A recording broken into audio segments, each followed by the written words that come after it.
If you can't get beyond your body, and your attention is on your body, then you're matter trying to change matter. If you're thinking about your cell phone and your partner or your kids, or none of these are bad, but if you can't get beyond them, they own you. If you're thinking about how much time it's going to take or how much time the meditation is going, you haven't dissociated from the very world of three-dimensional reality to create something differently with. So that process of overcoming ourselves, that process of overcoming is the process of becoming. As an example, people stand on the stage, and they tell their testimonials, their stories at our events, whether it's stage 4 cancer, blindness, deafness, MS, lupus. We've seen just about everything. Parkinson's. So many people say, I really believe that this information, or that you could actually create a better life for yourself, or you could heal yourself. I always believed that it was true, and I saw the testimonials of other people. I've read the information. I saw the scientific research. I just never believed it could happen to me, or that I could do it. Now, this is a big moment. This is the moment you come out of the bleachers and you get on a playing field, because in order for that person to prove that their mind can affect their body, they would have to show up every day and do the work. If they don't show up, then they don't believe it's possible. They do show up every day. They do believe it's possible. And keep showing up every day. After a period of time, you start feeling worthy to receive it. And the universe only gives us what we think we're worthy of receiving. So it's the overcoming process that is the becoming process. People who are sick in this work, I can guarantee you with stage 4 cancer that has metastasized to every organ, every tissue, every bone in their body, and they've gotten the diagnosis and the prognosis, I'm sure there were days where they felt fear. And they had to make one of two choices, to either do the work or surrender to fear. And they showed up that day, and they overcame their fear a little bit more and surrendered to love. That's a victory. There were days where I'm certain they didn't feel good. They didn't feel physically good, and I know that it was probably hard for them to think greater than how they felt. They couldn't do that if they were still their body. They would have to get beyond their body in order to change, and they showed up that day and they overcame their body a little bit more. And I'm sure there were days where they had self-doubt. In fact, many of them, their disease got worse before it got better, and they could have easily listened to their family and to the voice in their head that said it's not working. But they showed up anyway, and they did the work, and they overcame their doubt that day. And I know there were days where they thought they didn't have enough time because they had children and work and all kinds of obligations, but they made time. And it was the overcoming that actually created the becoming. And so they weren't visualizing anything. They weren't affirming anything. They were changing. Now, many of them would have a great meditation, get up feeling wonderful, feeling like connected to the emotions of their future, and their sleeping patterns got better, had more energy, their pain diminished, but their blood values and their scans were still the same. They didn't say, oh, well, I kind of got a little bit better, but this doesn't work. That would be the old self, returning back to the old personality. They were more concerned about what they still had to change about themselves in order for their health to change. So they realized that many of them, 1 hour of meditation and feeling wonderful, and then spending 15 hours of your remaining day reacting and responding to everyone and everything in your life and believing those thoughts that are just hardwired programs in the brain and acting and behaving like the old self. Genes aren't going to change that way, so all of a sudden now it became practical. I got to get so good at doing this with my eyes closed that I got to do it with my eyes open. Now, this is the big game, because you got to be able to self-regulate. And so what became very practical to them is, now I'm going to rehearse how I'm going to be on the Zoom call. Now I'm going to rehearse how I'm going to be with my children, how I'm going to be with my ex. I'm going to monitor my responses. There's got to be a better way to be. Now the game becomes very real, right? And then they review at the end of the day, when did I fall from grace? When did I lose it? When did I go unconscious? Tomorrow's another lifetime.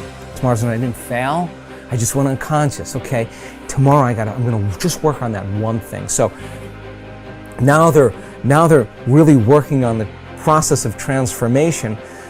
It's no longer about their health condition. They're not focused on their health condition. They're focused on change, right? And nothing changes in our life until we change. So when you hear those stories and the person has to really overcome their belief that this could work for everybody else, they just never believed it could work for me. When they get really super aware that the game is about change, and they got to get really good at doing it with their eyes open, and they have to monitor their responses to everyone and everything in their life, because if they don't, the response is actually weakening the organism. They got to catch their thoughts, because that thought that they let slip by could actually knock their brain and body out of homeostasis and turn on the stress response. So now the game changes now, and it takes an enormous amount of energy, and it takes an enormous amount of awareness. And it's not easy, and if it was easy, everybody would be doing it. But you ask that person who stands on the stage, that's the 4-minute mile, about their disease. They'll tell you two things. My disease was my greatest teacher. They'll tell you that. And you'll ask them, where's the disease now? Where is it? They'll say, it's in the old person. I'm somebody else. They didn't visualize anything. They didn't affirm anything. They just kept practicing overcoming. And it's the overcoming process that actually affects the becoming process. What determines the difference in human actions? Throughout my life, I have passionately sought the answer to these questions. One thing is clear to me. Human beings are not random creatures. Everything we do for a reason. We may not be aware of the reason consciously, but there is undoubtedly a single driving force behind all human behavior. This force impacts every facet of our lives, from our relationships and finances to our bodies and brains. What is this force that is controlling you even now and will continue to do so for the rest of your life? Pain and pleasure. Everything you and I do, we do either out of our need to avoid pain or our desire to gain pleasure. So often, I hear people talk about changes they want to make in their lives, but they can't get themselves to follow through. They feel frustrated, overwhelmed, even angry with themselves because they know they need to take action, but they can't get themselves to do it. There is one elementary reason. They keep trying to change their behavior, which is the effect instead of dealing with the cause behind it. Understanding and utilizing the forces of pain and pleasure will allow you once and for all to create the lasting changes and improvements you desire for yourself and those you care about. Failure to understand this force dooms you to a future of living in reaction like an animal or a machine. Perhaps this sounds like a complete oversimplification, but think about it. Why don't you do some of the things you know you should do? After all, what is procrastination? It's when you know you should do something, but you still don't do it. Why not? The answer is simple. At some level, you believe that taking action in this moment would be more painful than just putting it off. Yet, have you ever had the experience of putting something off for so long that suddenly you felt pressure to just do it, to get it done? What happened? You changed what you linked pain and pleasure to. Suddenly not taking action became more painful than putting it off. A man who suffers before is necessary, suffers more than is necessary. What keeps you from approaching that man or woman of your dreams? What keeps you from starting that new business you've been planning for years? Why do you keep putting off that diet? Why do you avoid completing your thesis? Why haven't you taken control of your financial investment portfolio? What prevents you from doing whatever it takes to make your life exactly as you've imagined it? Even though you know that all these actions would benefit you, that they could definitely bring pleasure to your life, you fail to act simply because in that moment you associate more pain to doing what's necessary than missing the opportunity. After all, what if you approached that person and they rejected you? What if you tried to start that new business but failed and lost the security you have in your present job? What if you started a diet and went through the pain of starving yourself, only to gain the weight back eventually anyway? What if you made an investment and lost your money? So why even try? For most people, the fear of loss is much greater than the desire for gain, which would drive you more. Keeping someone from stealing the $100,000 you've earned over the last 5 years, or the potential of earning $100,000 in the next 5. The fact is that most people would work much harder to hang on to what they have than they would to take the risks necessary to get what they really want from their lives. The secret of success is learning how to use pain and pleasure instead of having pain and pleasure use you. If you do that, you're in control of your life. If you don't, life controls you. If we link massive pain to any behavior or emotional pattern, we will avoid indulging in it at all costs. We can use this understanding to harness the force of pain and pleasure to change virtually anything in our lives, from a pattern of procrastinating to drug use. How do we do this? Let's say, for example, you want to keep your children off drugs. The time to reach them is before they experiment and before someone else teaches them the false association that drugs equal pleasure. My wife and I decided that the most powerful way to make sure our kids would never use drugs was to cause them to link massive pain to drugs. We knew that unless we taught them what drugs were really about, someone else might convince them that drugs were a useful way of escaping pain. If we fail to direct our own associations to pain and pleasure, we're living no better than animals or machines, continually reacting to our environment, allowing whatever comes up next to determine the direction and quality of our lives. Our behavior, both conscious and unconscious, has been rigged by pain and pleasure from so many sources. Childhood peers, moms and dads, teachers, coaches, movie and television heroes, and the list goes on. You may or may not know precisely when programming and conditioning occurred. It might have been something someone said, an incident at school, an award-winning sports event, an embarrassing moment, straight as on your report card, or maybe failing grades. All of these contributed to who you are today. I cannot emphasize strongly enough that what you link pain and pleasure to will shape your destiny.